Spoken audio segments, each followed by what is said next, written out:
the Finance Committee meeting. It is Thursday, March 1st at 7:08, and this is being taped for broadcast on local cable. And the first on the agenda is the fire ambulance budget. So you're on. Okay, you want the update on FY18 or do you want to go right into 19? How long is the 18 update? I don't want to be We already last 8 minutes. I don't want to drop a bomb in May that okay, yeah, then we better. Okay. Yeah, tell us the bad news first. So as you know, I think back in December I sent an email to you regarding vehicle maintenance. So we've had some significant breakdowns. Both ambulances have gone down significantly over this course of this year, and several repairs to the fire apparatus. We've exceeded in vehicle repairs over $20,000 for all the vehicles so far. We only budgeted 8, so other funds were used from other areas to cover the cost. On the good side, right now we have a surplus in ambulance wages of $43,000, which should be able to cover any of our deficits and line items throughout the year. So we won't be coming back for other money other than we have to wait till May 1st to do a transfer from wage line to an expense line, just so you're aware of that. So that's pretty much where we're at. Ambulance revenue for FY18 is on track.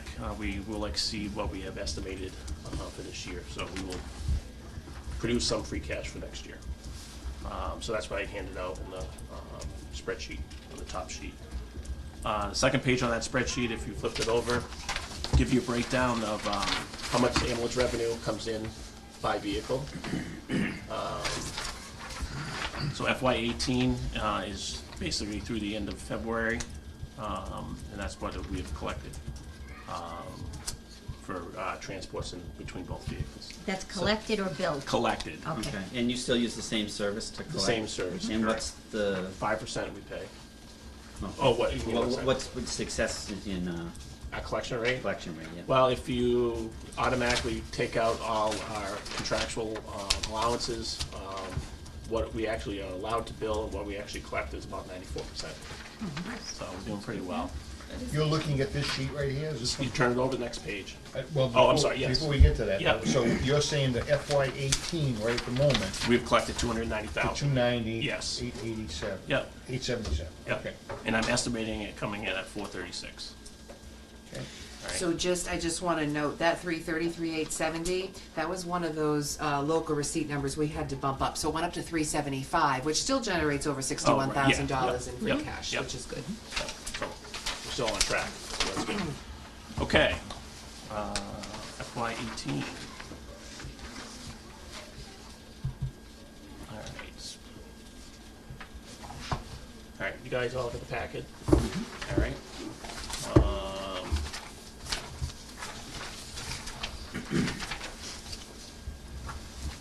Basically, the chief's line item, only an increase to that is contractual. And corresponding fire chief holiday pay is increased as well to coincide with the 3 days of holiday pay. So that's what the increase for those two are. Part-time on-call fire wages. Currently this year for FY18, we're $500 deficit right now, projected.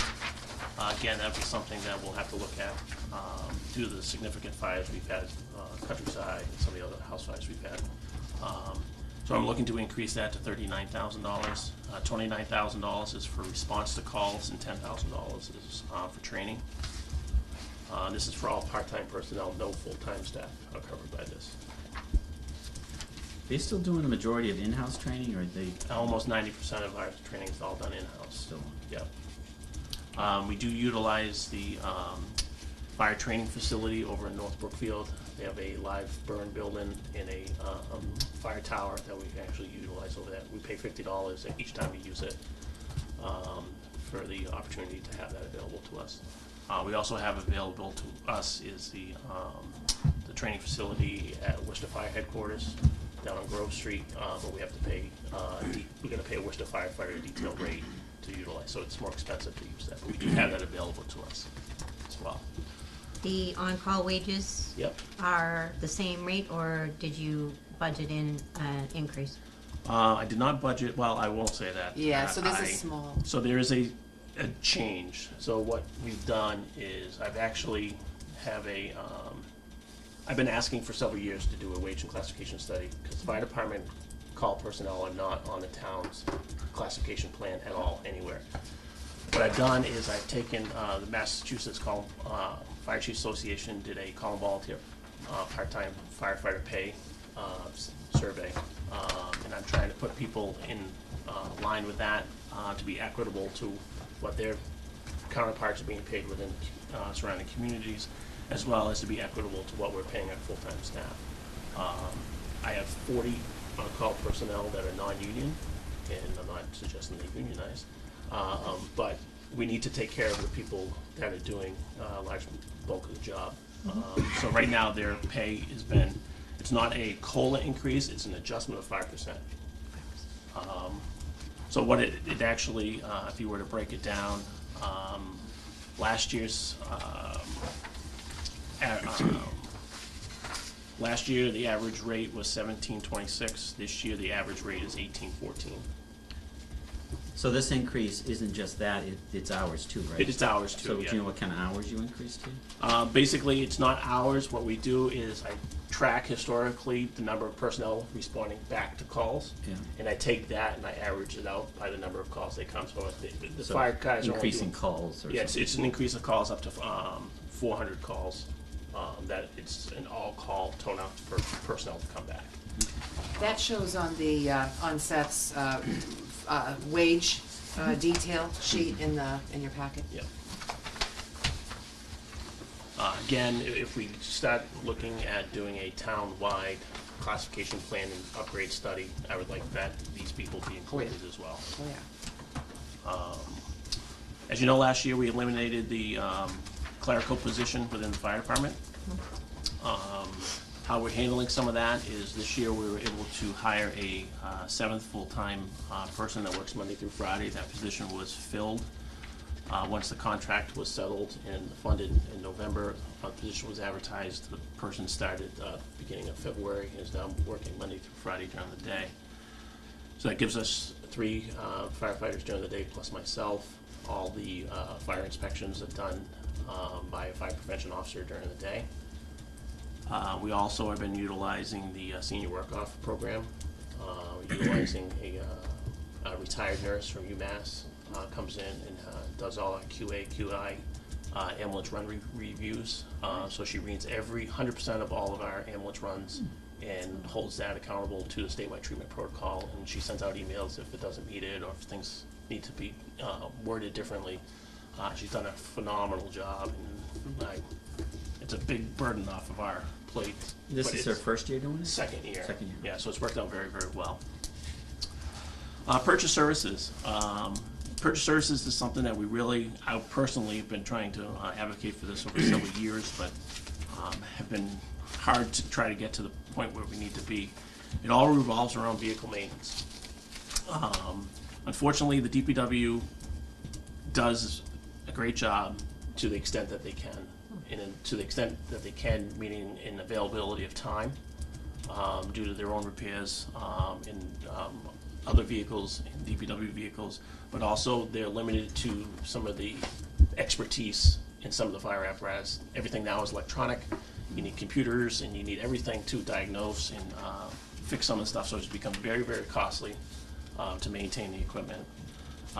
So we're just looking to try to bump up vehicle maintenance significantly to try to cover some of that. Everything else is pretty straightforward. DOT inspection tests, pump testing, ladder testing each year. We do service our radios. Loose equipment, our extrication equipment gets serviced once a year. We have small generators and saws that need to be serviced.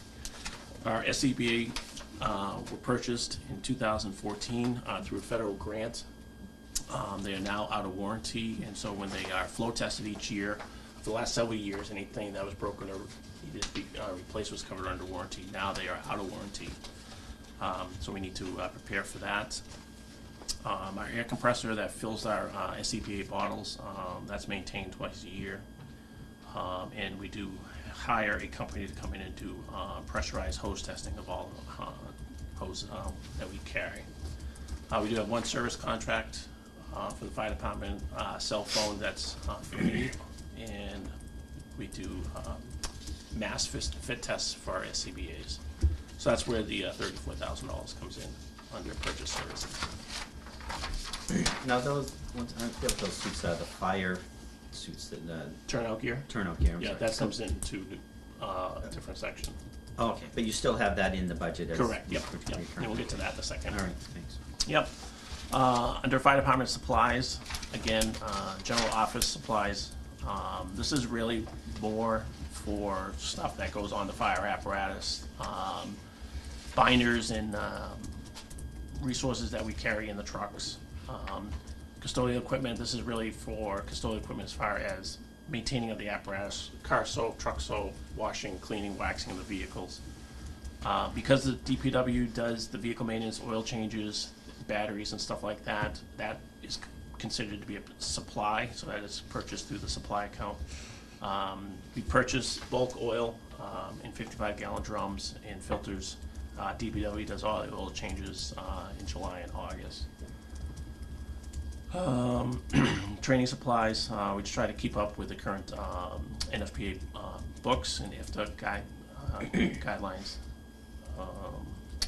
Other charges basically is membership and dues and training expenses for me for professional development. That was level funded.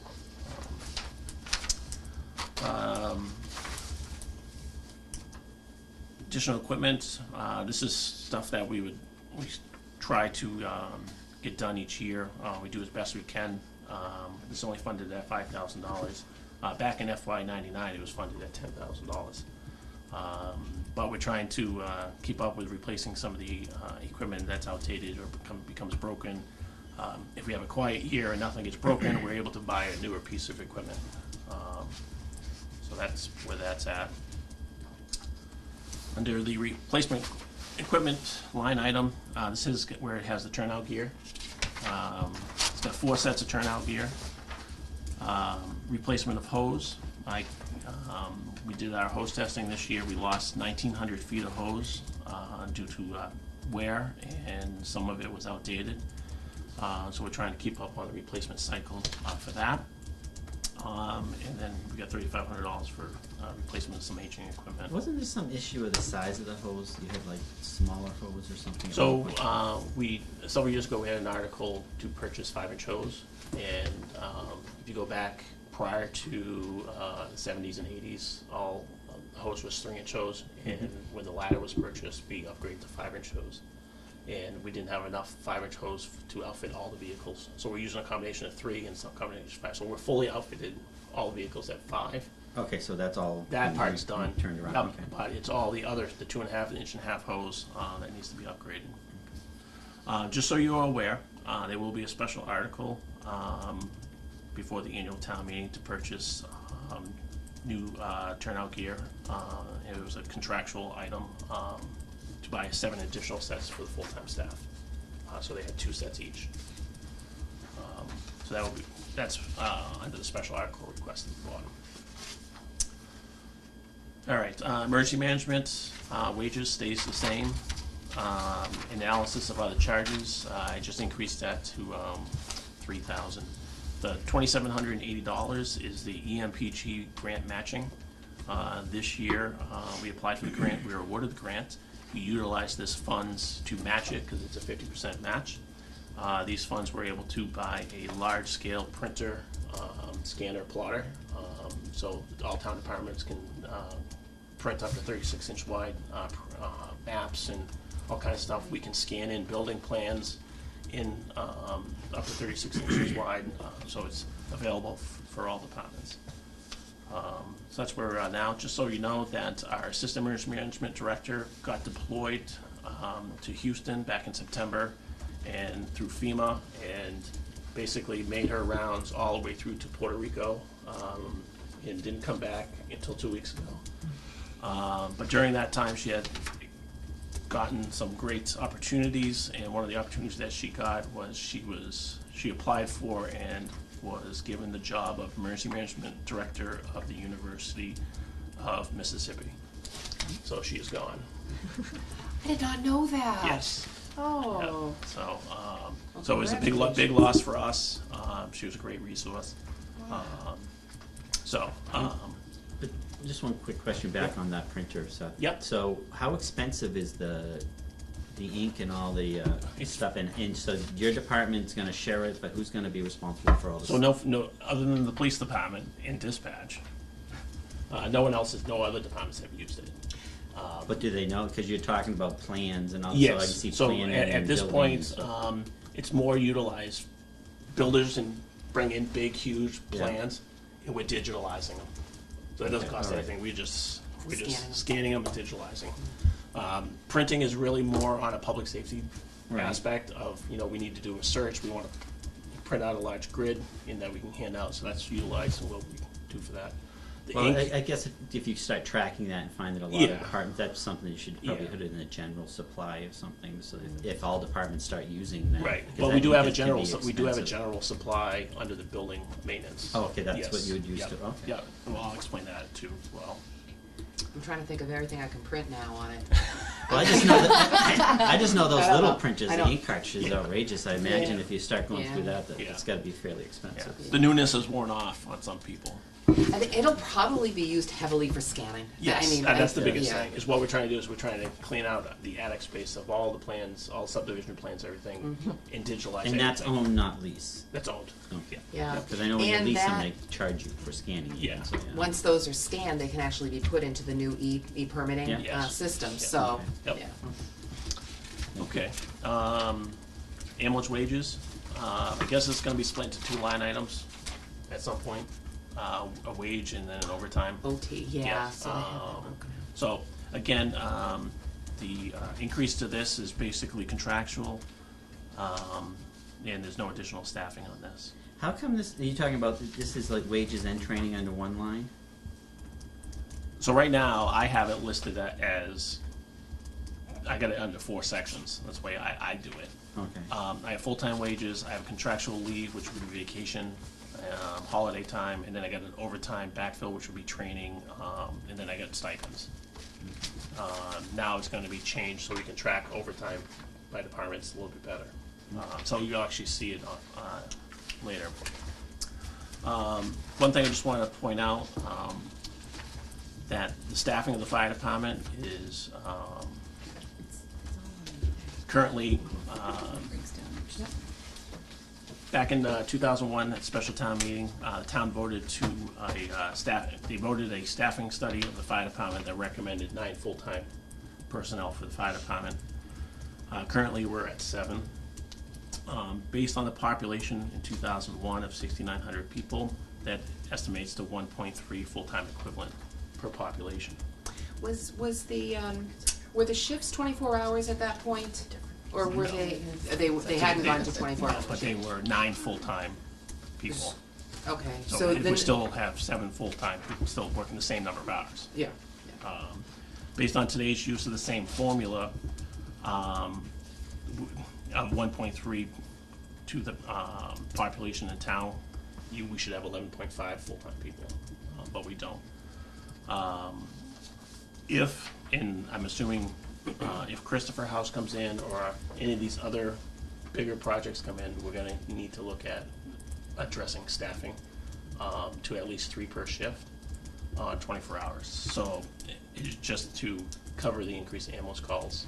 Christopher House, for one example, would be a very large increase. But on the flip side, there would be revenue coming back as well. Just so you guys are aware of that. To add 3 additional full-time people would be $200,000, not including benefits. So, just so you're aware. Purchase services, again, we're trying to increase vehicle maintenance on the ambulance a little bit. And the other big increase was the billing company, estimated receipts for next year at $450,000. We pay the 5% collection on that, so that's where the increase is as well. Ambulance supplies account, again, a little bit more on vehicle supplies, oil, filters, and tires. We're going through tires a lot more than we were before. To put tires on an ambulance is almost $2,200.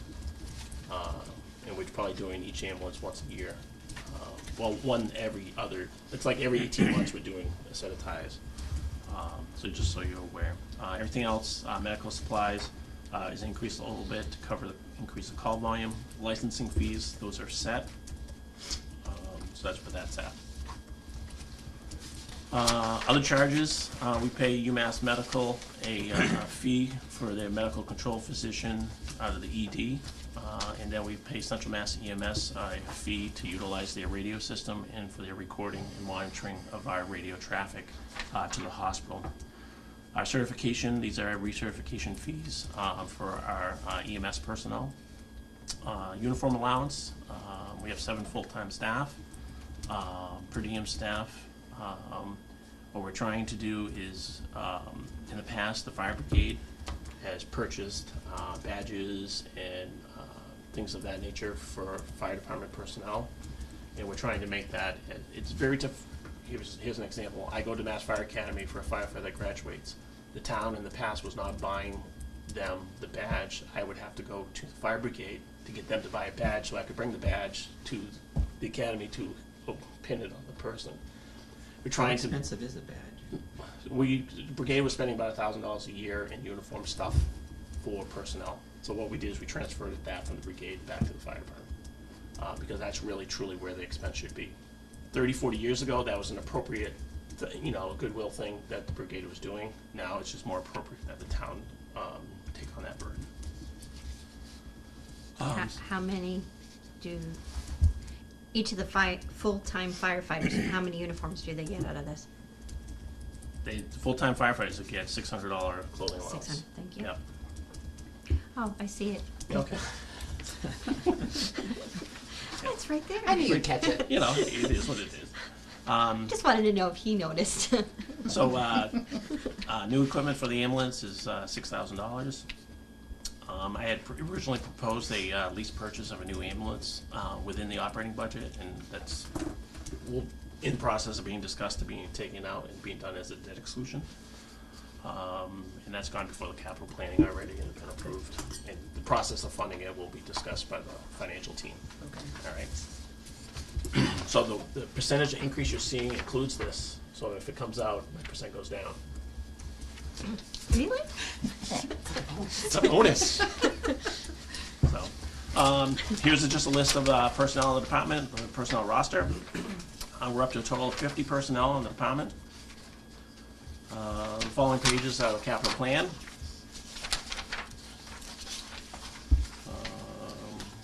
Probably the biggest item for this year, obviously, is the ambulance. Chief's vehicle is being proposed through a grant funding process. How far do you commute every day? 6 miles. Piece of cake, we can get you a nice pair of roller skates. Thank We're all you. set. I am closer than Gary.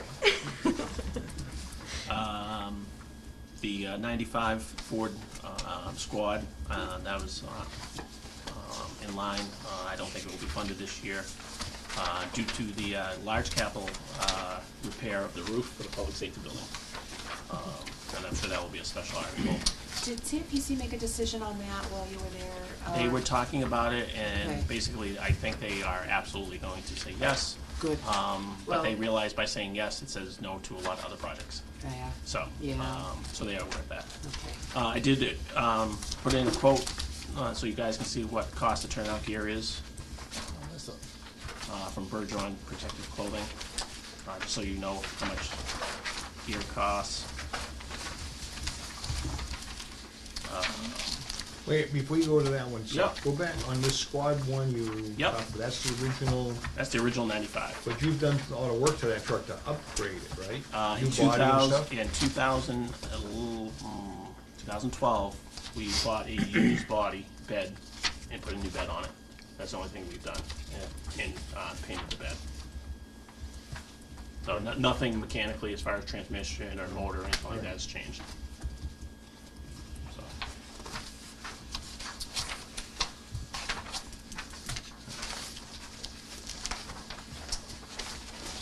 Very last page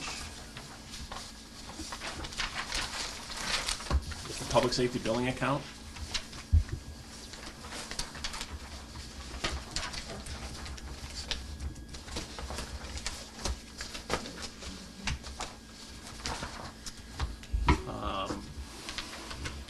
Purchase services,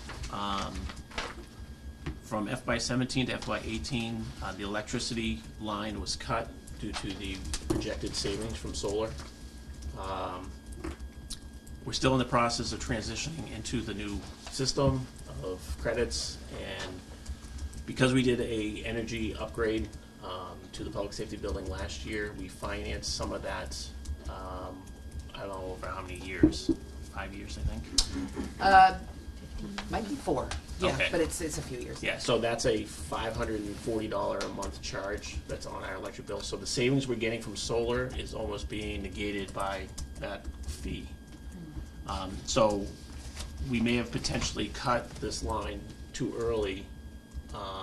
So again, as we move forward into the springtime, we'll have a better understanding of where each month is lining up with the credits, and we'll have a true picture of at least a 6-month picture. So this actually may come down for electricity. Water and sewer bill, Gary charges me a water and sewer bill for the public safety billing. We do pay it on time. All town buildings get charged, just for Of full course they do. disclosure. See if you can get a charge to Tommy. Service contracts, basically we have charter communication on the Spectrum. We have a postage machine for postage. This is utilized by all 3 departments, police, fire, and dispatch. Sprinkler inspection on the building. We've at the point now this year that the entire sprinkler system has to be drained and re-pressure tested, refilled this year, so that's why it's increased. Security camera access system. Basically all of our doors are electronically activated, and the entire building is monitored by surveillance now. Fire alarm systems. We have fire alarm company come in and maintain our fire alarm panel. Annual elevator inspection. This is the state inspection fee plus the elevator company coming in and doing the service on it and the day of the inspection. We have a generator maintenance program for the generator for the entire building. We have a boiler and tank maintenance for the heating system for the building and the underground oil tank. So that is, we do have utilize locksmith services for several things within the building. Water cooler, and then we have garage door maintenance. Biggest issue we've had with that is the springs break quite often due to the use of the doors. So that's what that is. This all brought up the security and stuff brings up a question. What is the town's policy if the town buildings close? Is the public building still giving out keys for meetings in public buildings? Like if somebody if you close the town buildings tomorrow and somebody had a meeting scheduled in the library, would they Dispatch still allow them to have meetings if you closed all the public buildings? If we closed it for weather? Right. If we closed it for weather, well, I have not run into that situation. I would actually say that because there are some nonprofit organizations that use the buildings, that's not gonna prevent them from using the building just because it's closed I guess for my weather. concern is if you're saying it's unsafe for the public to come to public buildings, then why are we allowing people to use, if somebody's injured, what's the liability to Exactly. the town? Exactly. So- And I haven't had this situation Well, I come know up, so it's something that we happened need where to. people have used buildings when the town's closed. Because so- the other thing is DPW should be consistently worried about plowing the thoroughfare. Absolutely. Right, so they're not gonna Versus be a parking clearing- lot. Absolutely. So And- I guess my point is, I think you should consider a policy. I'm sorry, that didn't really relate to this, but when you're talking Yeah. about the safety and the keys and the locks, Yeah. it reminded me that that's something that Yeah. I would recommend that we Yeah, we should expand on Consider. it, yes. Okay, under supplies, heating oil for the building, depending on what the contract price comes in this year, this may go down. LP gas, several years ago, we replaced the the hot water tanks, and switch over to propane, indirect hot water. So that's why that charge is there. Interior supplies is basically paint and fixing a door or anything we need to go down to, Rockies or any Home Depot to fix anything inside. We got rid of our copy machine, and our copy machine now is in the selectman's office, so they're paying the lease on it now. Thank you. Yeah, welcome. Oh, you do lease that one? We do, we had just switched over to our building. It's so nice to be able to stay in our own building to make copies. Right, no, I And they just, can print it. It's a treat. It's not worth buying, it's worth leasing. It came to us on a lease. Yes. We can't get out of the lease early, so. How long is that lease? The Probably a lease- year and a half left, maybe Probably, a year. yeah. What we did is we bought very, very industrial printers last year. So police, fire, dispatch have all three are identical. Mm-hmm. So all the toners are identical, everything, and it's gone. So now we just buy toner and supplies together, and joint off supplies. This is really paper. We go through probably 100 cases of paper a year between all three departments. Yeah, they're printed on two sides there. Yes. Okay. And not in color, so you're all set. Yeah. And janitor supplies, we do have a DPW employee that comes in and does clean a couple hours a week. And this is basically paper products and cleaning supplies for that. Exterior supplies, we like to try to do some stuff to the outside of the building. We got some issues with gutters that need to be replaced. Window screen that's torn and needs to be fixed. So we're trying to keep up maintaining the building. That's where we're at now. Again, this can go down once we start really evaluating some of our electric bills. I hate to ask you to go back, Seth, but you Yep. had mentioned about the heat Yep. increase. You Mhm. said it might go down depending on what the price So of it. Gary puts the heating oil out to bid, Okay. and that's usually in June, July.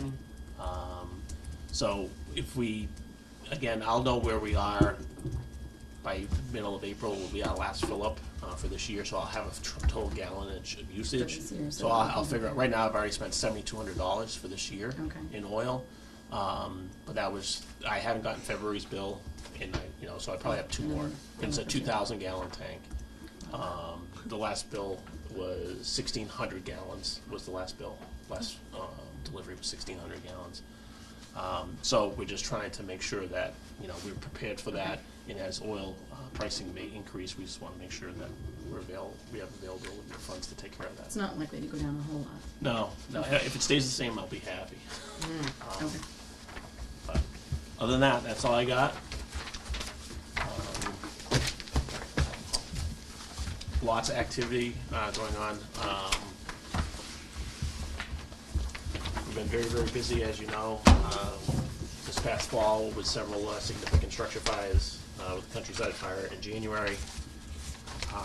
It has become a extremely busy department. Both ambulances are being utilized every single day. They're on the road every day. There are some days that the full-time staff will leave at 8 in the morning, and I won't see them all day long until 3 or 4 in the afternoon because they're doing back-to-back calls. That they're coming back, doing another call, going back to the city, and coming back, and do the thing. So it's become very, very difficult as the ambulance staff and crew are out of town so frequently that the second or third calls that we have to utilize our part-time staff to come back to help manage some of those. And as you know, we are definitely a bedroom community in the lack of availability during the day because people working their full-time jobs out of town. It's very difficult to get staffing. And we were fortunate enough on Friday, the Countryside Fire at 3 o'clock in the afternoon, that a lot of people were in town coming back, change of shifts, that we were able to roll out the door with 8 people, within the initial few minutes to make those rescues. So we're very fortunate. Have they started repairs on that building? No, I talked to Willie the other day about it. They haven't even come in for the building permit yet. The only thing that has been discussed is with the DEP is the asbestos abatement has to be done first. So that will probably be done in the next couple of weeks. Is the management company securing and watching that building at this point? It's Is the town completely, securing? no, they have fully secured the building. All the exterior door locks have been changed, and every apartment has been deadbolted locked individually that they have access, that they monitor the access to. So anytime anyone goes in, they have to sign in and out. Right now, access has been limited due to the recognition of the asbestos. No one's allowed in at this point until all testing is done. So that's where we're at. Anybody have any?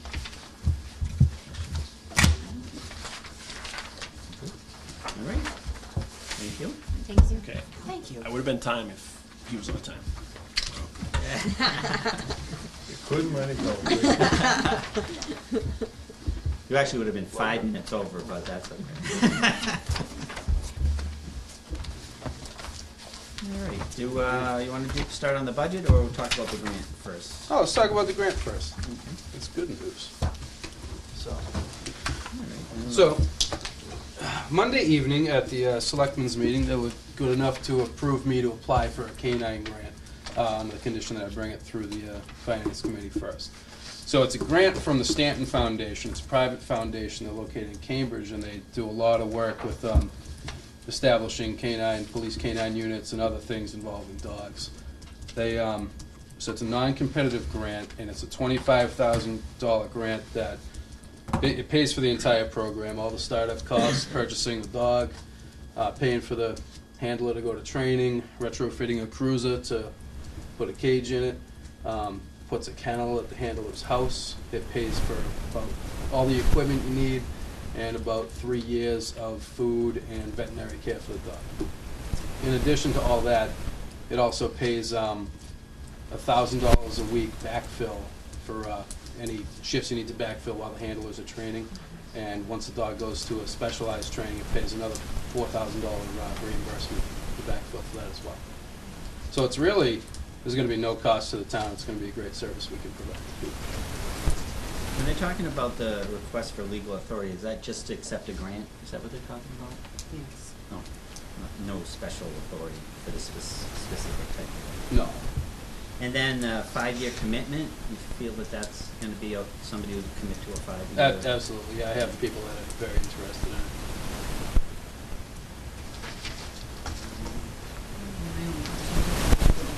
Yeah. Program. Yes. Oh, yeah. Yep.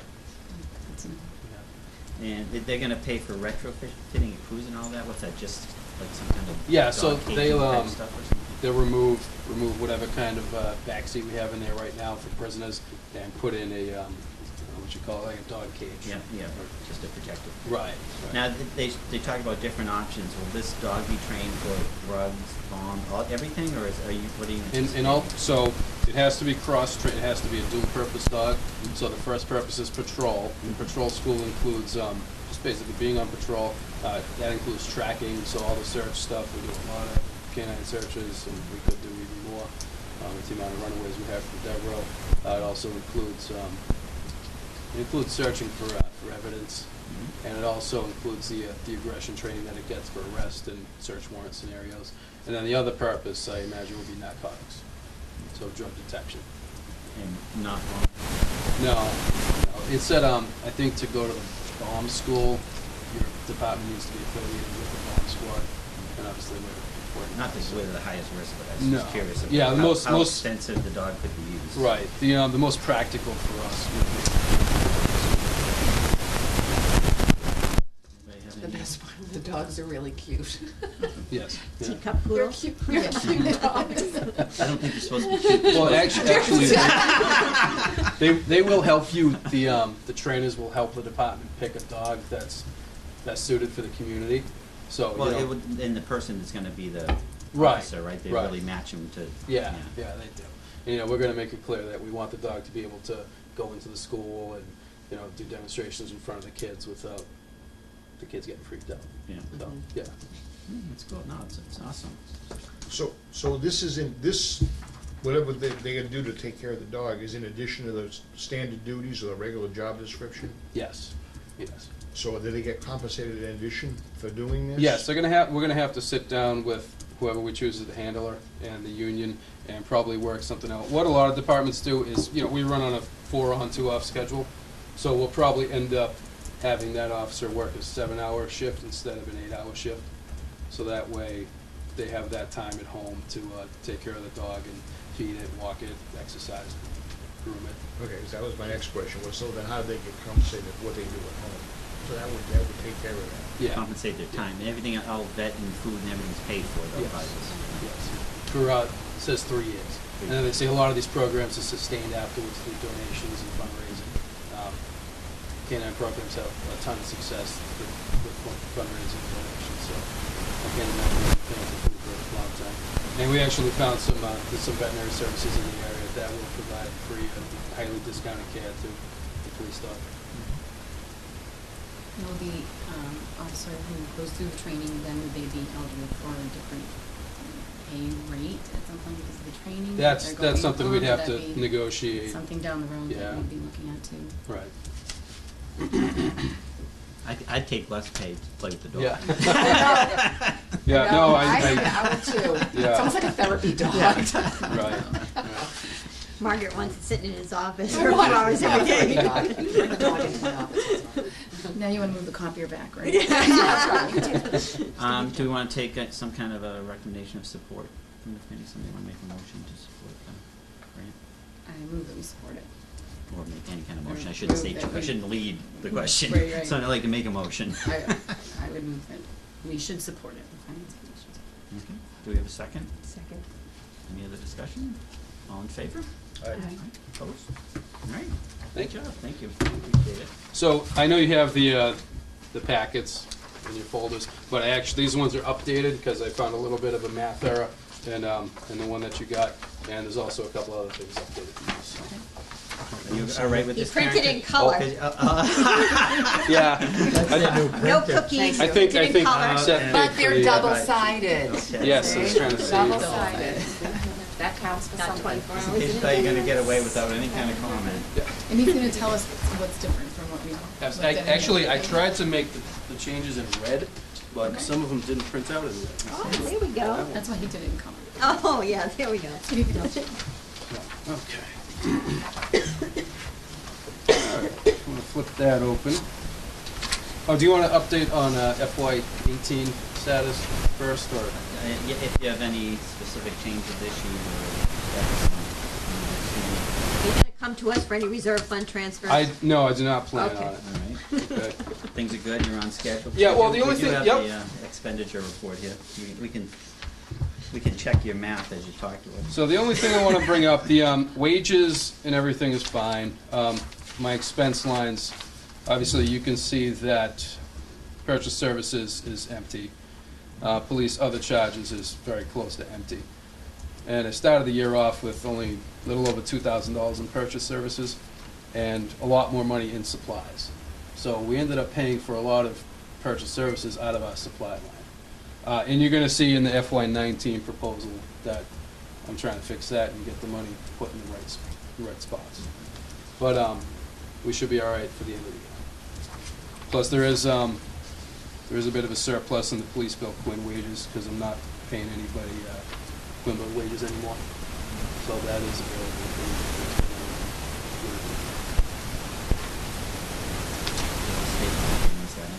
Right. Well, and then I was the only one in the department left that was getting Quinn bill pay, and then when I got promoted, there was nobody else left. So it was still in there for the line item. So moving on to FY19, I'll go. I'll just go through the chart and then hit each line item. So the police chief's salary. I'm sorry, but so, a lot of times, I know you did a description here. Is Yeah. there anything specific on the calls and the coverage, and, I mean, a general Sure. overview of how the department stands as far as coverage and calls? Okay. As at the special town meeting this year, we got approved for 2 new positions. Yeah. So that's a big change for this coming fiscal year. And I put the ratios in here. Nationwide, the average police to population ratio is about 2 full-time officers per 1,000 people. Rutland was running at about 1.25. With the 2 new officers, that puts us at 1.5. It's still below national average and below neighboring communities, but a lot better off than we were. And it's going to give us coverage of at least 2 officers every shift, 24/7. So with the 2 new hires and that's gonna account for most of our increase this year, and we're looking at a total of 8.6% increase from last year. And then, actually, when we get to the end of this, I have another little thing to show you about the cruiser replacement schedule. So that's also gonna account for that 8.6%.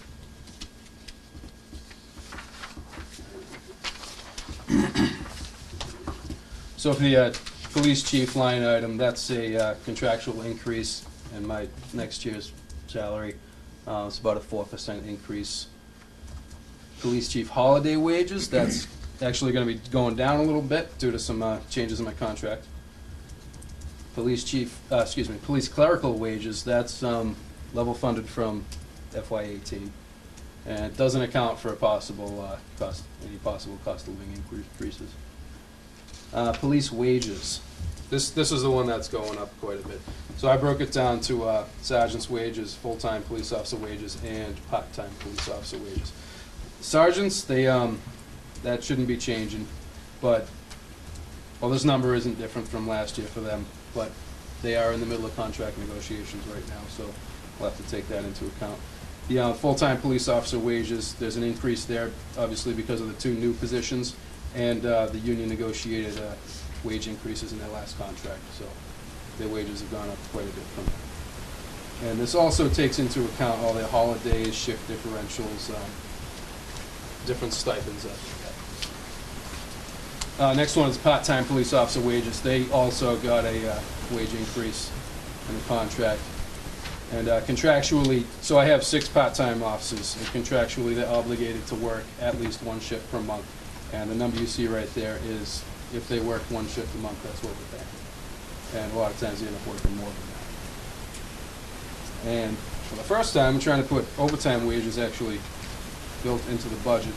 So you can see that with between the sergeants and the full-time officers, that's 12 people. They have a total of 1,040 hours of vacation and 240 hours of personal leave. And the average overtime rate between the sergeants and the full-time officers is about a little over $41 an hour. So if we account for all those hours of overtime, it would, and if we backfilled all of those shifts, it would come up to over $52,000. But with the addition of the 2 new officers, we're going to have a lot better shift coverage, and we'll be less reliant on overtime. So I cut that figure in half, and I'm requesting $26,000. So currently, previous years you had no overtime, so that was coming out of the wage line? Yes. Yeah. Yeah, everything was all lumped in together, full-time wages, part-time wages, overtime wages, so it's really hard to differentiate between everything. And then there's the constable wages, we're obligated to pay the constables. And next page is just a salary and wage breakdown for each individual officer. So it may be in red on that sheet, but those are the 2 new officers that we hired.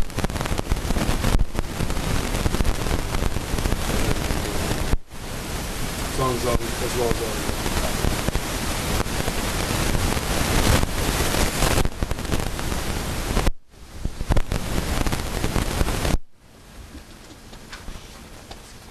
And you have it broken down for all the holiday pay too. Right. So how is I guess that's probably in the contract. How are the holidays? They all get the same so many days a year? Everybody gets 11 paid holidays. And what they get paid kind of varies on if they work or if it falls on their day off. But in the event that every officer works their holiday, that number there is what it is. Okay, because it is possible that they'll work every holiday. And if they don't work the holiday, they're still getting paid a straight 8 hours for the holiday. Right. And it's the same for everybody, even if they've been working for several years, there's never an increase in the amount of... No. Right? An increase in the amount of what? I'm sorry. Like, Number of holidays. sometimes after you work so many years, you get additional days. They don't do that. No. The holidays are written into the contract. Right. The only thing like that is one of the sergeants gets... It's two government. It's municipal government. Can't afford that shit. No, we don't get Bunker Hill Day or whatever. Exactly. No. Many things are. Give him that idea. Yeah, one of the sergeants that's been there quite a while has a longevity stipend, and that's the only... And can they carry so many over, or do they have to use it every year? They have to use those. Okay, so... Yeah, so we wouldn't be able to budget. Gotta go federal. Everybody all set with that? All right, so we'll move on to expenses. Police purchase services. As I said, this past year was I was only budgeted a little over $2,000, and that's gone drastically down. FY16 it was $26,000. FY17 it was reduced to $13,000, and then in FY18, like I said, it was $2,700. So I've been having a tough time paying for purchase services out of the actual purchase services line item. And what I'm including here is vehicle maintenance and repair, all the labor for that. Maintenance and repair to our radar units, money that we have to pay for department cell phones, dry cleaning cost, postage cost, printing costs. And on the next page, psychological, medical, and fitness training. This includes any initial hire training and anything we have to send guys and ladies to after. Medical exams, any sort of fitness for duty evaluations. Also, Taser Assurance Plan. This is the yearly $1,100 we pay to Taser, and that maintains all our Taser units, and also they get replaced after the 5-year period. It's almost like a lease program. And the next is prisoner meals, and that can fluctuate year to year based on however many arrests we have. Police supplies. I'm requesting $18,300. Including office supplies and vehicle repair and maintenance for parts. And like Seth said in his, we break it down, or I'd like to break it down, where vehicle maintenance, the labor gets paid out of purchase services and the parts get paid out of supplies. Also, the big one for us is uniforms and equipment. Initial issue for a new officer is approximately $2,000 per officer. And also, every officer gets a yearly $250 incidental allowance, which they use to pay for anything they need, like handcuffs or replace like a detail vest or something like that. But anything that isn't considered an incidental, we have to pay for: shirts, boots, jackets, pants, all that stuff. And the uniforms do get a lot of wear and tear. So ultimately, we'd like to transition over to a regular uniform allowance, so that way I know specifically every year how much I have budgeted for uniforms and equipment. And how it is right now is basically they come to me if they need something, and we have to evaluate if it's ready to be replaced or not. And then there's miscellaneous supplies, which covers kind of the things we need around the station: tools, hardware, stuff to do minor repairs with. Next we get police other expenses, which covers training fees, tuition, fees, and any reimbursements. So training fees and tuition, we have, I'm looking for $5,800 for specialized training, which includes, my contract actually includes, let's see, registration fees and expenses for attendance at professional conferences, meetings, and seminars not to exceed $3,500. And next year I would like to go to the executive development course at Roger Williams University. Once I get a new sergeant, I'd like to send that person to first line supervisor training, also at Roger Williams. They run a great program. And another thing that's coming up is the schools are looking at doing the Alice lockdown model instead of the traditional lockdown model, and a lot of the officers are going to have to go get trained for that as well. And just, I'd really like to start sending people to specialized training just to get them more developed. Different. What about courses. academy training? Do we used to pay, or we don't do that anymore? The initial academy training, or? Yeah, initial. We do have a person scheduled to go in June, which is going to get paid out of this year's budget. Okay. So that's case by case, is that how that? Yes, Yeah. yes. But to that point, I think there's becoming a bigger pool of new officers who are There either are. putting themselves through academy Right. training or are coming here trained, which Mhm. benefits us. We can take someone who's Yeah. fully trained. I'm happy to. We've trained a lot that left Yeah. us too. Yeah. so. Well, I'm happy to report that we're at a time where people want to come here. People want to come and work here because they like the town, they like the police department. We're getting a good reputation, and everybody we interviewed for the last two positions already had the full-time academy. So the two people I had are already trained. The one I need to send was supposed to go a while ago, but it got delayed, so he's going to go in June. That's great. Like I said, we had trained a lot that we kept Yeah. losing a lot of officers, so Mhm. that's good to know. It's nice that you're on the other side of that. All It in-service. must be you. What's that? It must be you.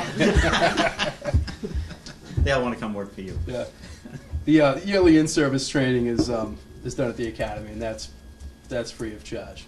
But there's a lot of other courses I'd like to send people to. Next is membership dues and fees. That includes a lot of things, and one of the bigger ones is our membership in the Central Mass Law Enforcement Council, SEMLEC, and membership in SEMLEC. It's a whole regional consortium of all towns and cities in Central Mass.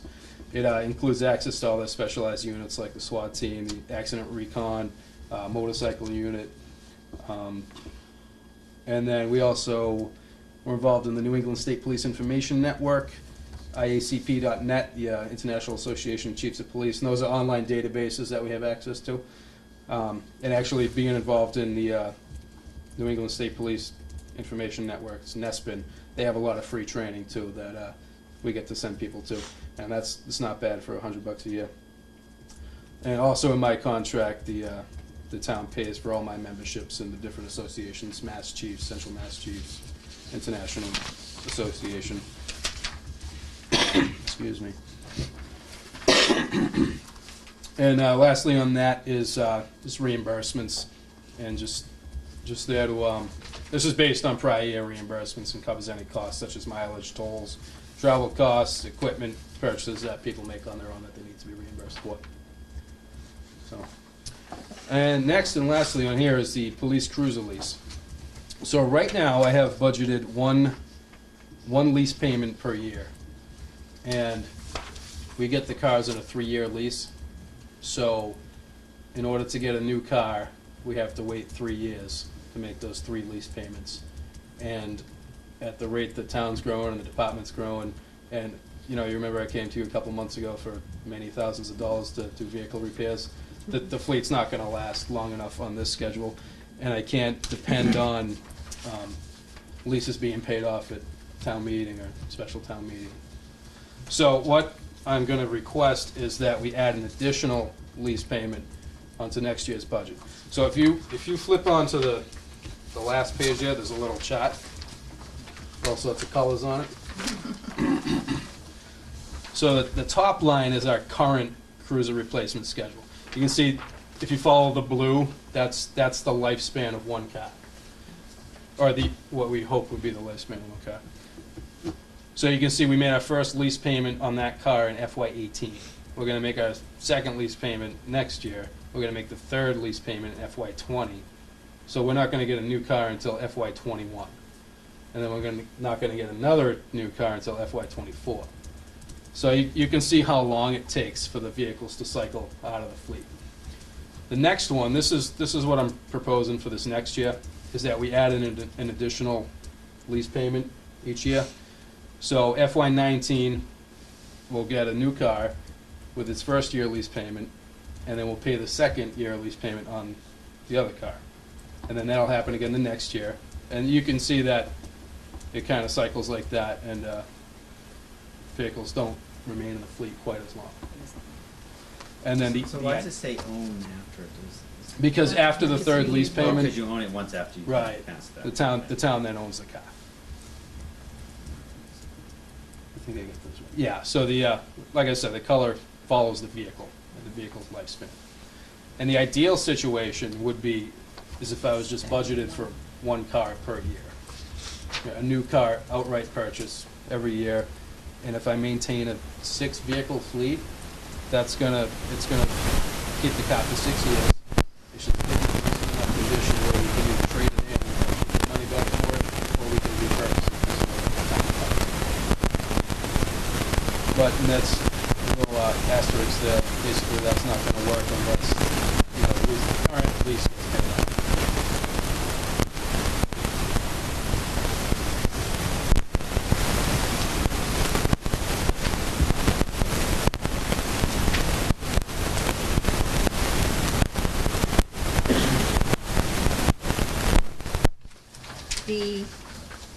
You did say that we're doing full-time officers. We're in the process of negotiating their contract. The sergeants are. The sergeants? Yes. Are okay. So there's no contractual increase included in this number? Not for the sergeants. Okay. The perfect. patrolmen, it's all full-time and part-time patrolman, it's all included, Right. but not the sergeant. Okay. So it'd be the same thing where once it's all signed, then we'll do a separate article for the difference and all that. Possibly, unless the contract is negotiated and executed in time for this budget, in which case it could be, included in the budget. Right.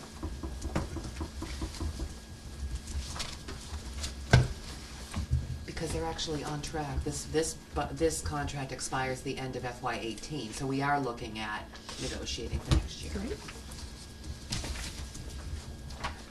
So the lease on the cars, what does a car cost, or a cruiser cost now, equipped? What do you buy 'em? Fully equipped is probably a little over 40. A little over 40. Right. So, So to do the last one, you'd need about 40,000 a year to do your If you did, 6-year rotation. possibly less, because now we only have one Crown Victoria left, and the rest of them are all the Ford Explorers. And it was costing a lot of money to get the Ford Explorers because we couldn't transfer any equipment over. With the Crown, once we get rid of the Crown Vic, everything's gonna be an Explorer. And once you cycle an Explorer out of the fleet, the push bumper, the cage, the light bar, a lot of that will transfer over, so we will cut costs on outfitting the car. if there was a car purchased every year, the lease would come off the budget then, right? Yes. Or you could have one lease pay, well, that doesn't make sense. No, you buy, yeah. Right. And actually, You could with, budget one vehicle a year if that was the case. right, and that's, yeah, ideally, that's what we'd like to do. But we're only Yeah. 1 year into the current lease, so. Right. Yeah, also, another benefit of an outright purchase is you save that 6% interest rate on the lease payment, so that's saving a few bucks, yeah.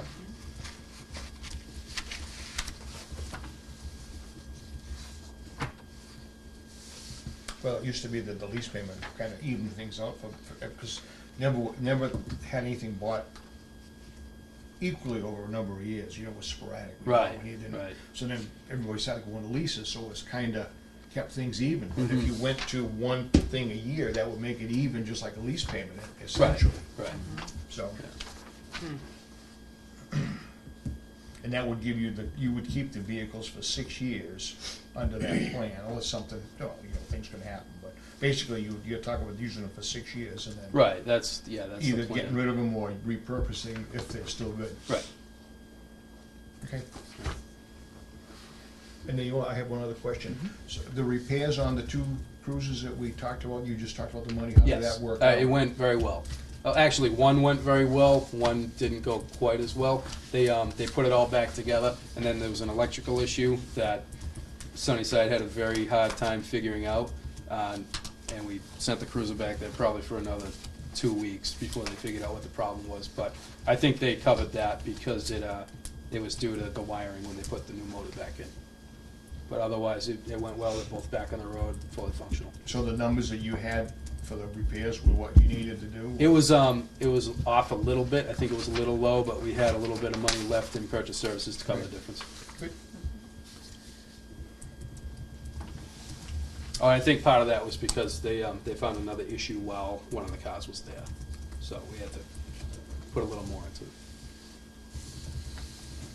Just like the doctor or the dentist, Right. always something else. All right, anything else? All right, thanks. Thank you. I got animal control, Oh, sure.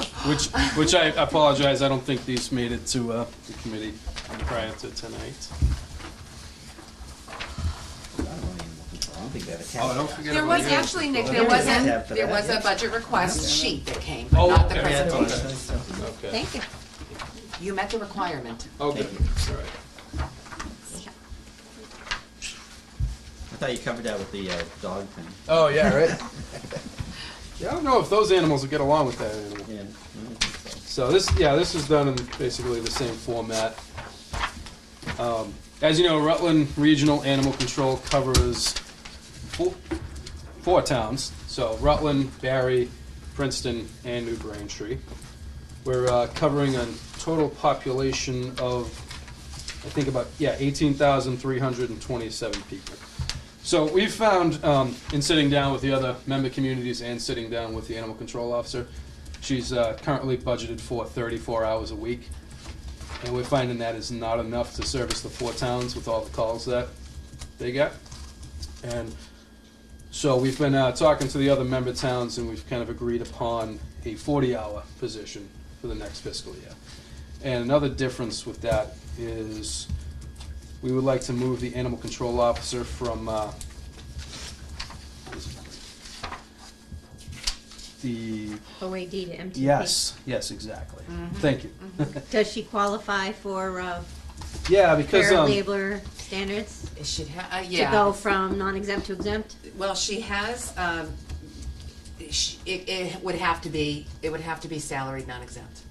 So she would have to stay within her hours, her salaried hours. Salaried, non-exempt. Salaried, non-exempt.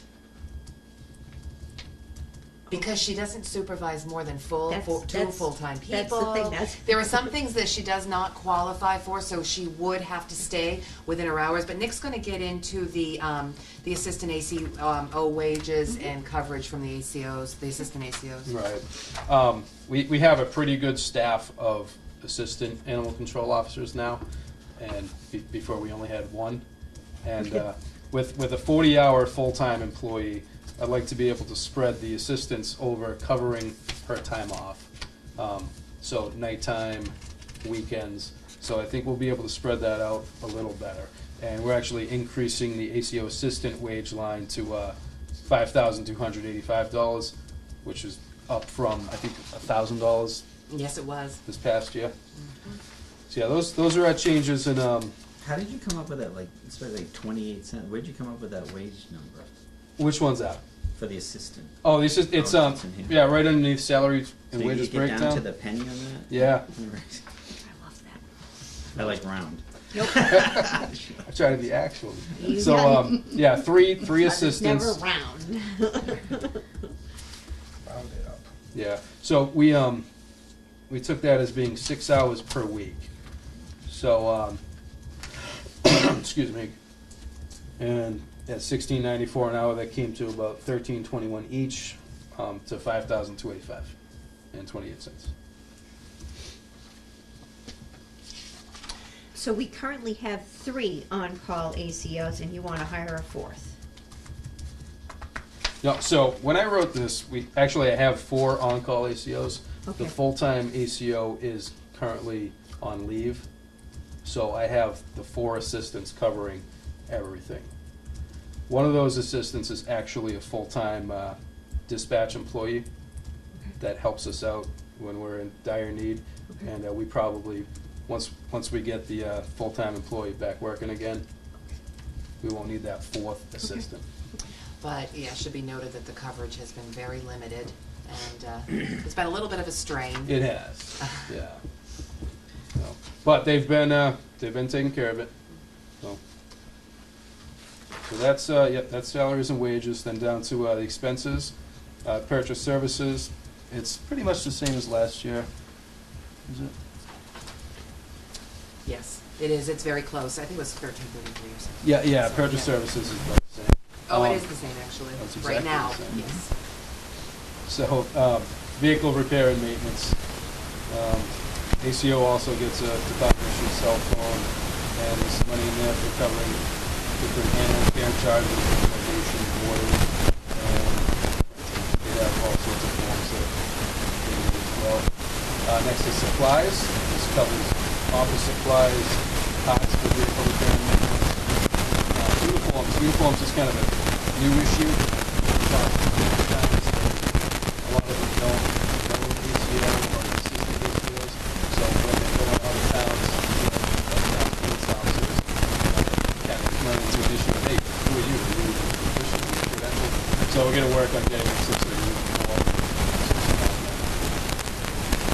Okay, except for, now I'm going to play devil's advocate here. We have an on-call ACO who's Mhm. out with his family, gets a phone call. Mhm. So he's gonna now have to drive from that barbecue home to put on the uniform. To me, I'm looking at, the most important thing for, I realize it's professional, I'm all about profession. But the badge is what's most important, Right, because right. you're not gonna get these guys when, or ladies who are on call, they should be able to go into Mhm. whatever, knowing that they have to be. We talked about that. Yeah, and I mean, we could also do some sort of windbreaker that they could leave in the van. Right, Or just yep. leave in the trunk of their own Yep. car. So That they was have- the only thing I was thinking of, because I mean, Yeah. you get the phone call and you don't want these people having to sit at home. Mhm. And those are the scenarios that have happened where Right. other towns are saying, who are you? Right. Yeah, so. I agree, a badge is what's most important, because Right. it's an identification Right. thing.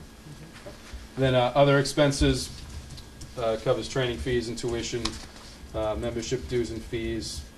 You know, the town should be covering the animal control officer to be a member of the Animal Control Officer Association, and any reimbursements such as mileage, tolls, travel costs that they may incur. Next page, the indirect costs totaling $12,211. ACO fuel, health and dental coverage, and then life retirement Medicare benefits. So the total proposed budget is $63,000, and that's broken down between Barry, Princeton, Rutland, New Braintree, and Rutland with the highest population gets an apportionment of 48%. So our Rutland's total is $30,660 and 28 cents, which is up from 24.9. So it's a little over it's close to $6,000. We had hoped to mitigate some of these costs by taking on the town of Hardwick, but Hardwick's dealing with some serious financial situations right now. So they couldn't join us this year, but we're going to continue to reach out to them to see if we can get additional towns to join. Speaking of regional, like, I noticed that, like, Paxton is looking at regional dispatch. They're looking at, what, Worcester or something? They didn't consider Rutland. I've only heard rumors. It was in the I think paper. all the time. Oh, okay, that's, And- yeah, that's We more. would Well, Holden is looking to recruit additional towns too, but we're trying to, you're aware of the dispatch district model. I think Mike Yeah. brought it up, and I think if we can continue to work toward that, it's going to attract more towns because they'll have more say in the operation of the district, so. All right, any other questions for the chief? All right, now we're set. Thank you. Thank you very much. Thank you.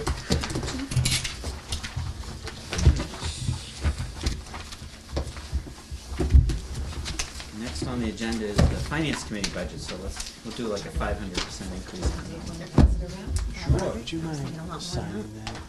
I had that prepared in case this Put was. our annual gathering on there. Cookies, yeah, we're gonna pay for those cookies somehow. Refreshments, purchase services. Oh, this is the whole.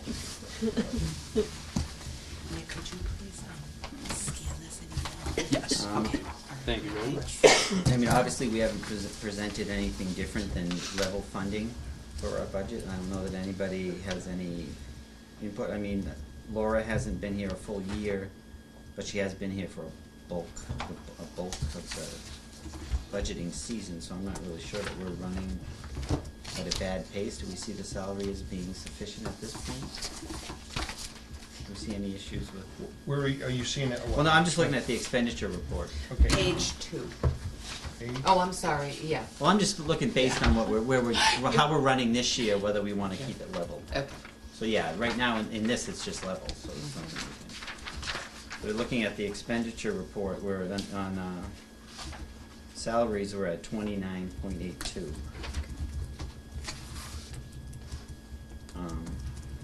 And like I say, I mean, when did you come on, Laura? October. So I know we were into the fiscal year quite a bit, Yeah. but we're into our busiest time now. Right, now is when the hours are And being we do have some meetings, you know, from July to October, but less. I don't know, I mean. Let's hope less. I mean, what's people's opinion? I mean, we can, and we always have that $20 left over from our annual membership. Well, Well, and we've, I'm happy happy to allow some flexibility Right. during the daytime hours when Laura's here. If Laura just happens to have some time to work on minutes or whatever, we can manage that. Right, I mean, and it's trial and error, I mean, at this point, I don't see any basis to try to change it yet until we see, and if we find out there's an issue, then, We with the just- finance committee, we Then can we just go to move the, money around. then we go to the reserve Joe, you fund. put in a request. Reserve fund. I'll put in a request to myself. But looking at this sheet with what you're saying, so we went with $1,000 Yeah. in 18, and we used like $300 so far, is that what you're Right, saying? yeah, Yeah, okay, so 7, okay. so we're at, yeah, we've only used less than 30% of the salary so far. And I mean, like I say, we're still in a Yes. busy part of it, so we'll use a substantial amount of that, but I think we're I- fairly at I a think safe we're on number. I at think we this need to point. get through the year before anything Yeah, so, change. so any other, Yeah, I think for right now, just leave it till we try a little further and see how it goes. so we get a Yeah, motion motion to to level fund, So moved. second? Any other discussion? All in favor? Aye. Opposed? Alright, so we'll just keep that level funded. And then, minutes, right? From Is this just February information 15th. for us? That's what, that's everything, and that's the total budget in one spreadsheet for us to start looking at where the numbers fall. Which is what we'll start looking at, now that we've gone through all the department budgets, we'll start looking at the full spreadsheet. And actually, after we go through the minutes, we can see if Margaret has any comments, I'm sorry? So I'm gonna bring my glasses next time. Oh, yes. So, reviewing the If you, February 15th if you send me minutes. that, I can put it on legal. Well, it just makes it easier for those of us who are aged and can't read. I don't care. I can live with it on 8.5 by 11, but I can put it on 8.5 by 14. I meant for me, because you notice I keep putting on my glasses to read. I went and checked the tray in the copier, and there wasn't enough legal paper to do it. I could have, That's all I'm but saying I would have is, had to go search for legal. but all you have to do is just send it to me and I will print it. It's not a problem. She didn't need it 24 hours ahead of time, did you hear her say that? Well, these aren't requests. These aren't requests. No, These no, are. no, these are just. This is built this is from the Really? requests. Really, Mr. Clark? Really? I don't think she got the finance committee's budget 24 hours in advance. No. So we're reviewing the minutes anyway. And some of us have had time to already review them, so. And anybody's ready.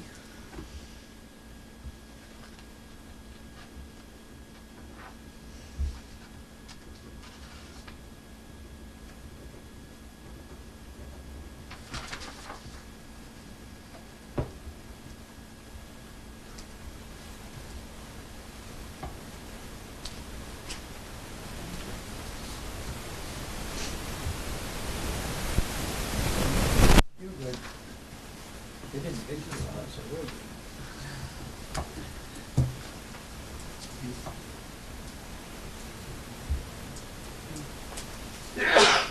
God bless you. Bless you.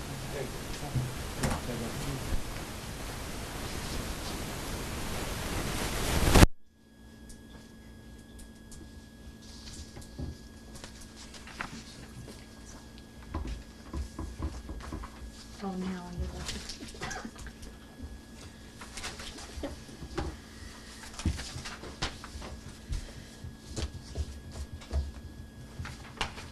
Okay. Will we, accept the minutes as printed? You have a second? I'll second. Any comments? All in favor? Opposed? All right. So this is when we get down to the nitty gritty, when we have the Oh, spreadsheet. So any start. like glaring comments we have on the way the numbers have run so far? And How much are we off? revenues and 240. Okay. 240? Oh, you know what, I shouldn't say that. It's actually, depends on if you look at the requests or the first revisions. The first revision would be 240. The requests are, we're off by 288. So just a couple of things. I'm not gonna go through every single line. This is very preliminary, but the columns underneath the FY19 TA revision 1, those columns, okay, I did shade those budget sections that exceed what I had requested from departments as approximately 3.5% bottom line increases, approximately. So, you know, anywhere between 3.5, 4.5. So you'll see that those cells are shaded for any of the budget sections that did exceed that. At the bottom of page 1, there is a reduction in e-permitting software. We received a revised proposal since I presented our budget request to you. Initially, we had put in for $47,900. It's now down to $38,420. And I have applied for grant funding for $18,800 for the startup cost for that. So if we're awarded a grant, that could come down even more. Okay, so stop just for 1 second there. Sure. The next one back up under administrative, you said the budget is between 3.5% and 4.5%, but Yeah. that 3.69 was highlighted. It is highlighted because it exceeds 3.5, so Oh, I'm very okay. strict when it comes to my Oh, own. that's good, okay, that's good, I'm just curious, that's what you Yeah. had just said, what Yeah. that was, okay. Another thing to note is that because of the increased, if you go to, the Economic and Development Industrial Commission came to Finance Committee with a request for Okay, 25, what page or what line are we page 3 and on the bottom, okay? EDIC. Yeah, They came to the Finance Committee. This represents a substantial increase in the budget, given that they had a budget, annual budget of $200. So they've come to the FinCom and asked for a $25,000 budget. So that's a significant ADIC? Isn't that RDIC? RDIC. What did I Okay. say? EDIC? Yeah, that's the thing. I'm like, Okay, wait a second, it's all right. RDIC. RDIC, yeah. So there is that. In the one of the columns on the left-hand side that's titled Revision 1, that's where I took the department request when they asked for increases in non-union wage adjustments. I did adjust those back down. But that column still reflects increased hours, particularly in inspection services. There's an increased, a requested hours increase in library as well, so. So now, I know some departments put in increases in wages when we said not to, when we said the level. So has that been corrected in these It's numbers? corrected in the revision 1 column. Okay. Yes, Yeah, it's that's corrected in the just like- revision Oh, I'm 1 But sorry. she column. But- didn't change the Yeah. hours, Yeah. only the So, increases. right, so if Oh, okay, something so went it's from not- 30 to 40, that's still there, but Oh, not okay, that, not the okay. wage. But understand, those numbers will change when we determine the equitable wage adjustments, so, okay. So there, that's RDI, that's that page. Let's see what's on the next page here. There is a difference, both Gary and Seth had, on page 4, both Gary and Seth had put in numbers for public safety. Gary traditionally had put in for public safety increases, and Seth put in numbers for public safety this year as well. Under the budget request column, I did put the fire departments, and in the recommended column, I put DPWs, which are, of course, lower. But we do have to analyze that and make sure that the proposed or the recommended budget is going to be. So that makes a huge difference in the public buildings section. Police and fire both added staff this year, so their budgets understandably exceed 3.5%. We are gonna have to look closely at the percent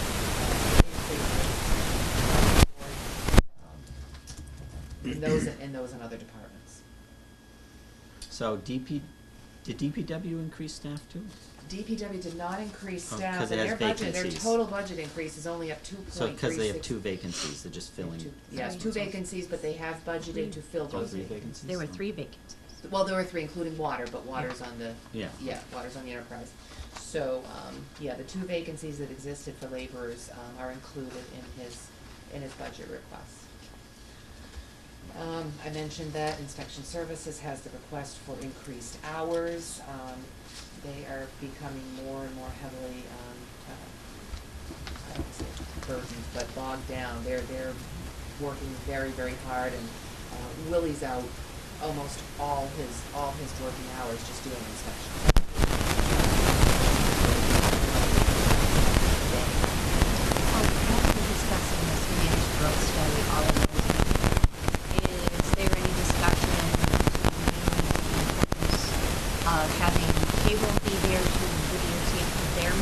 because that's where subdivisions and A&R lots all get approved, and that might be something beneficial for the residents to be able to see that process and how things are going through, because I think Planning and conservation. Why doesn't cable record planning and conservation?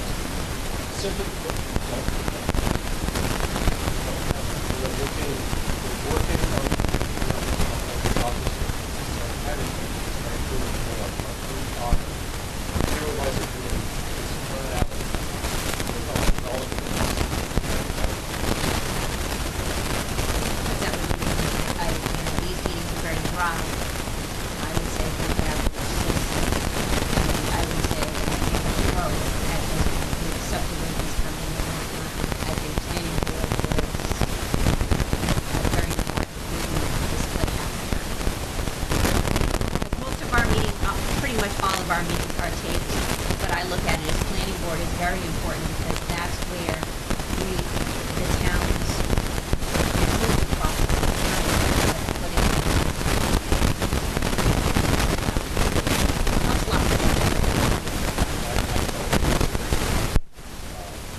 I just figured let's get it out there now.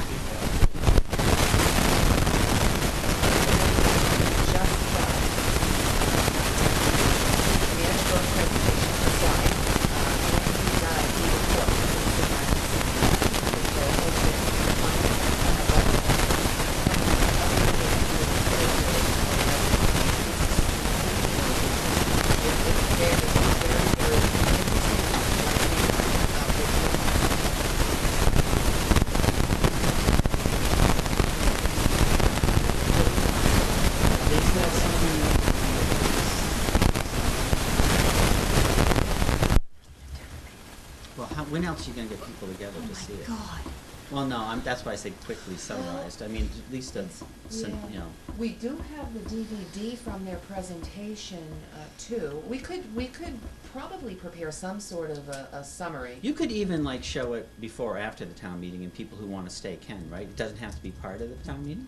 Just say that it's gonna be available and it's gonna be presented after the town meeting or Right. before, whatever. It's informational. Right, but at least you've got people out, and if people wanna see it, they can. You don't have to, so people that wanna leave for town meeting can, but Right. at least it's available to people. Could also include some of those slides and the report as handouts at town meeting if Right, people wanna right. take it. But that's the time to really try to get people, Mhm. because that's when everybody's out, rather than asking them to come out in a separate Right. time or something like that, Yeah, yeah, they may have. so, okay. I don't know where we left off. Okay, inspections is done. I'm Mhm. trying to, they're really, you can take your time, go through all of this, but, some other biggies. Really other, couple of things. Seth tonight mentioned the ambulance replacement and a possible debt exclusion. Now, CIPC had recommended, replacing the ambulance through a debt exclusion a year ago. Initially, I thought it would be a good idea, I still don't think it would be a bad idea to have, a lease built into the operating budget to have programmatic replacement of the ambulance. However, our revenues can't support it. It's another $58,000 on the budget. So I just wanted to highlight on page 8, under the retirement of debt, under debt service, there are some shaded lines. Back in FY17, we had final payments on debt excluded equipment, including fire apparatus, an international truck, and a fire pumper. The total principal and interest in payments in FY17 for those pieces of equipment that are no longer excluded debt, no longer on the tax rate, is $152,790.50. So it's making more and more sense to present this as a debt exclusion at $58,000 a year, or even less if we look at something I'm considering to begin programmatic replacement of both ambulances, is possibly have a 6-year debt exclusion this coming year to replace the '08 ambulance. And then next year, when the 2014 ambulance comes off the debt schedule, to do a 5-year debt exclusion, align both ambulances at the end of that 5 years and present what they call a special stabilization override. I know the word override is, can be kind of tricky, but what it is it's kind of a combination of debt exclusion and override specifically for a capital purpose in this case. So you could actually do an ambulance replacement stabilization override for both ambulances to begin programmatic replacement. It has the same, it's kind of the same mechanism as an override, but it increases if you spend the money that's appropriated in a given year.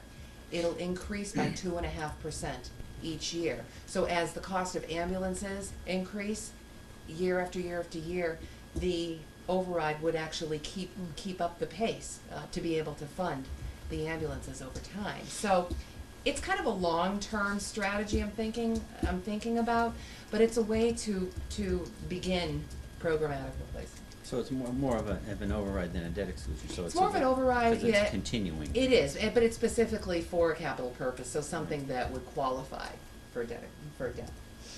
So, that's something I'm thinking about, but for now, a debt exclusion is making more and more sense. Well, people seem to be more supportive of that, because they know there's an end Is it, ring right. to it. and they Yeah, know what yeah.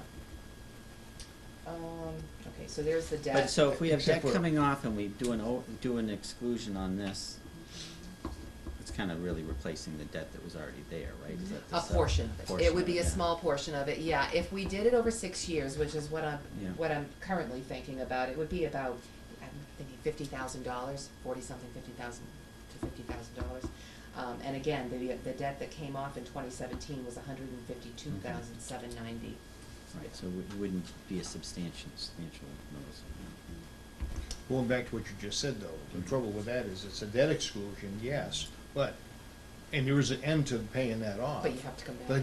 But as soon as you pay that off, you have to do the next Exactly. one. Right, well, that's why, Exactly. but you do a debt exclusion this year, then you're talking about next year doing the other one and running it into the stabilization thing. Right? Exactly, after So we 5 would- years. Right, so that'd be a So- consideration next year, so Yeah. this one would just be. Right, but then as those run out, then you gotta come back and do the same thing That's all right. over. Right. So this scenario that I'm talking about, you'd have to do a debt exclusion 2 years in a row in order to align the Right. ambulances over that 5 years.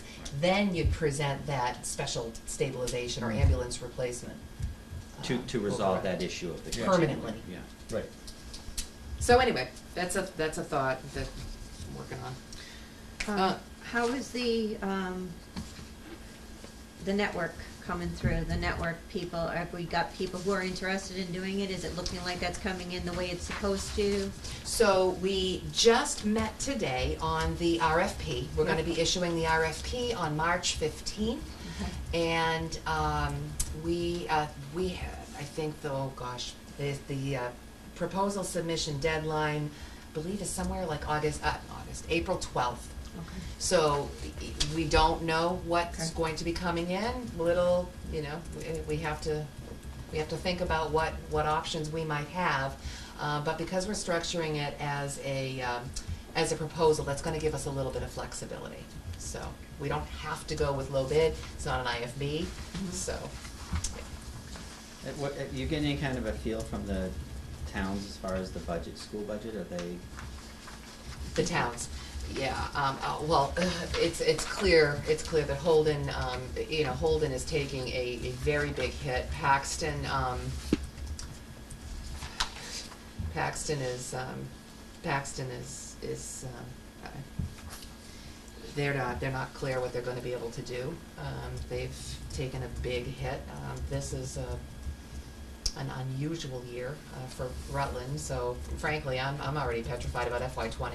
I'm almost jumping beyond FY19 at this point, and going right to FY20, but Holden and Paxton are the two towns that are. What's the status of the regional meetings? I know you had put something out there, but I haven't seen, nothing? No additional roundtable scheduled at this point, yeah. So you're saying that even this year, the numbers aren't good, but we may be good, but then the fiscal 20 is Oh, yeah. gonna be another huge hit for I a sense. particular reason, or? Yeah, I feel that the growth that we're seeing in this Oh. town, is not reflected yet on the expense side. And I think that the houses that have been built over this past year, and there's dramatic growth now, it's gonna continue into next year, and this October is when the school will get its next, will put out its next report of enrollment. I think we're gonna see a jump. Okay. Yeah, I do. All right, I I see do. what you're saying, all right. Has the school gotten back to you at all on any of the questions that we asked them, that they said they would get back to us on? I haven't heard that yet.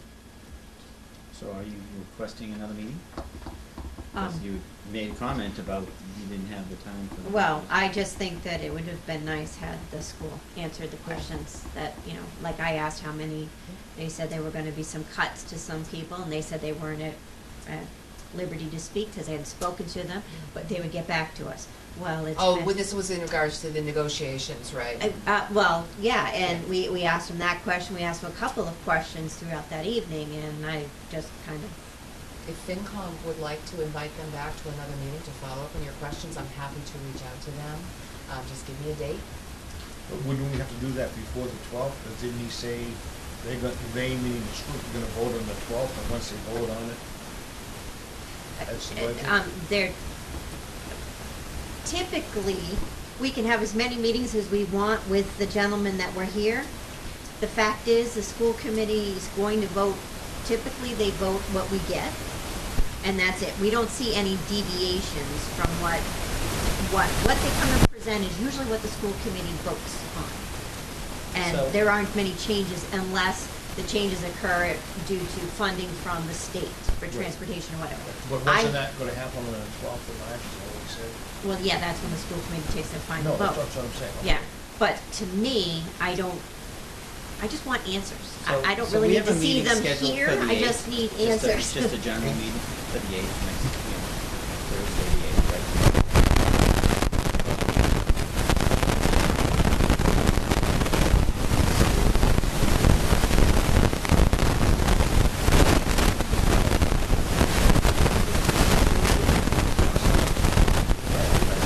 It should be at the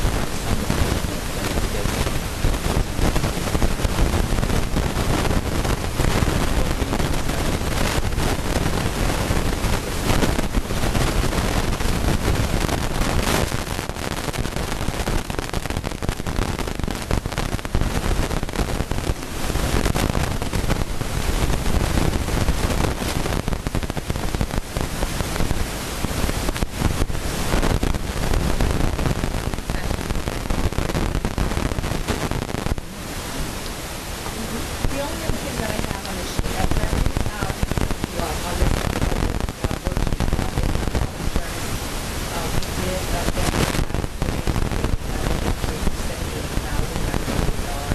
$78,976.76. It looks as though that is going to decrease down to $70,475.85. The IAC did vote to recommend that to the board, and it will go to the board on, I believe it's March 26th. So big increase there, primarily due to the increased staffing. Okay. The levy sheet still has not changed yet, but we are, now that we have tentatively, settled on, the health insurance costs, we're gonna see some changes here. And we'll expect new cherry sheet numbers coming from the legislature soon, so we'll see a second round of those. I don't know if there'll be much change, but yeah, that's about it for now. All right. Anything else? Is there any? Can I get a motion? Or not? Motion to continue talking? Okay, I said anything new or old. What do you wanna do? That covers you Is that what your too. motion is? To continue talking? Anything old? I'm old. Move we adjourn. All right, do we have a second? A second. All those in favor? Aye. Opposed? 8:48. Thank you.